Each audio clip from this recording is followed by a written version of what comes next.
Tempest Rising is not an RTS game in which I was expecting to see percentage-based RPG-like upgrades in the Doctrine and Armory systems. And because of this, the new single-player demo disappointed me on one hand, while on the other, I felt so at home in its perfect synergy of simple base building, beautiful cutscenes, and terrific unit combat. But let's start at the beginning.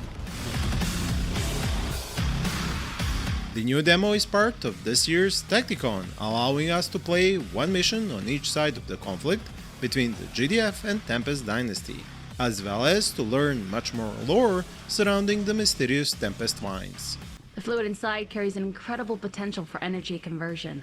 Clean and extremely efficient. Power that grows on trees. That's how GDF sees it. But they are short-sighted. It is true power for everyone. Personally, I was more interested to play with the Tempest Dynasty faction, which is why I picked their mission first, as they have the sweet dark overlay, a culture of oppressed but relentless fighters, and a lot of interesting units. But before I got to that part, I was presented with a totally new screen, the first time we players get to interact with the Doctrine and Armory systems in Tempest Rising. Unfortunately, my excitement was quickly dampened by all the percentage signs I started seeing in the description of both the Doctrine trees and the Armory upgrades.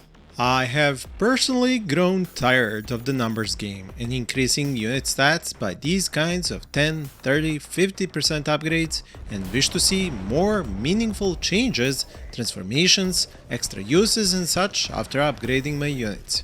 Feel free to tell me in the comments if you share my opinion or not. I know that many RTS games which have these RPG-like upgrades use the system of percentage-based improvements to units and buildings, and that after a certain amount of them, the developers simply run out of ideas.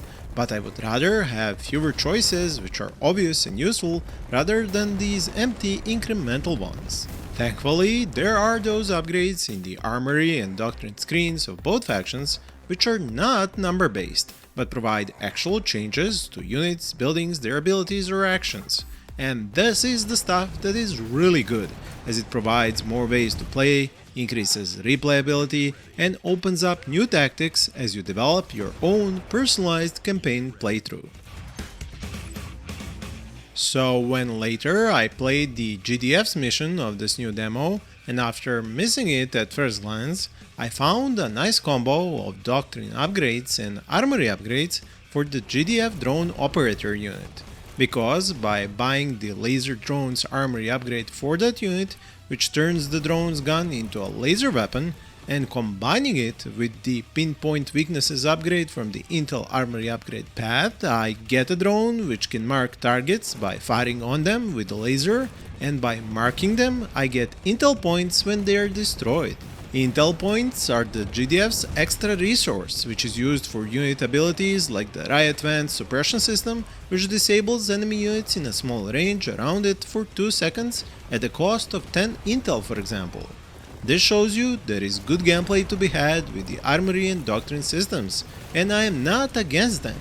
I just feel like they need to give more variety in unit and building function and be less based on numbers and stats. There are already very good upgrades which can do just that, and the other ones are needless clutter, reducing the awesome gameplay we can enjoy from the better type of upgrades.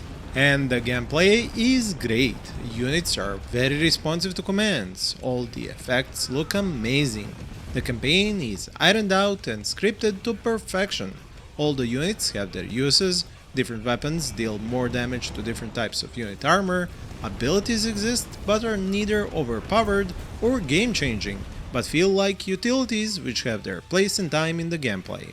There is a nice detail with the line of sight and terrain height I have mentioned before in my videos on Tempest Rising, but we have more examples of this in this gameplay footage. Units which are on a higher level can fire without issues at units below them, giving an excellent advantage to the defender or attacker depending on the situation and terrain. The one thing I really miss here is simple formations, as I find myself too often directing a blob of mixed units instead of an army force. I wish Tempest Rising would introduce an extra feature for one-click formation setups, like the indie games Endeavor or Hyperwar I have showcased before on my channel, and I will link them up here on the right and down in the description if you haven't seen them before. I didn't really expect a level of control variety and customization that, for example, Beyond All Reason has, as this is not a large-scale RTS, but a spiritual successor to the Command & Conquer franchise. But some finer controls for units would be highly appreciated, especially when a bunch of tanks keep firing away at infantry instead of other tanks, for example.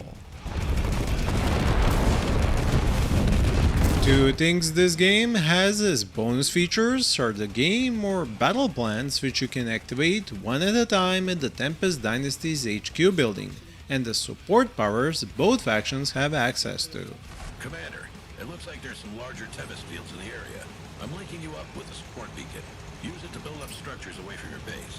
Secure the Tempest before the Dynasty can. The latter is much more pronounced in the gameplay, as the characters will introduce them to you one at a time during missions, while the former is a bit harder to notice as it is in the menu of the Tempest Dynasty's HQ building and can be easily overlooked. These plans, which you can activate, have different effects on units and buildings. They also cost power to execute and last for a limited time. A fantastic example on how to create an interesting gameplay element with an ability which isn't based on numbers but functionality is the power distribution mode for Tempest Dynasty's power plants. When you turn this mode on, they will damage surrounding production buildings but boost their unit production speed. You can offset this with the repair ability, but it ends up eating up your funds. A neat way to add more options for the player and enrich the gameplay. There's a damn rig on the ground! The Dynasty are taking the Tempest! Another thing I have to commend the developers at Slipgate, Ironworks and 2B Games for is the amazing level of detail when it comes to the UI, unit and building design.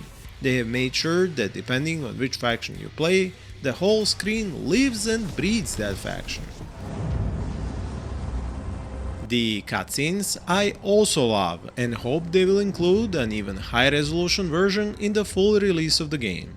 The only part of the character design that I have found strange is during briefings, where the voiceover is a bit out of sync with the body language of the character, and also the lip sync seems a bit off to me too.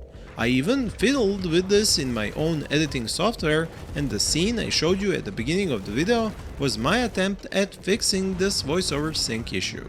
I might have come off as too harsh on some of the game aspects, but that is only because I have so much faith and hope this game will bring AAA RTS game development back from the dead. Because, with all due respect to indie developers, none of them can fund such a cinematic and detailed storytelling experience needed to make a fantastic looking campaign we have here in Tempest Rising. This is a great opportunity to once again take a peek at what is awaiting us in the full game, and the campaign, which will certainly be the main selling point of this game. I do hope there will be some sort of multiplayer beta next, before the full release, and I will definitely be there to check it out and bring my analysis to the table. Feel free to share your own thoughts and impressions of these two missions from the demo in the comments below, as I would like to read your opinions on the presented gameplay. Thank you for watching and happy gaming!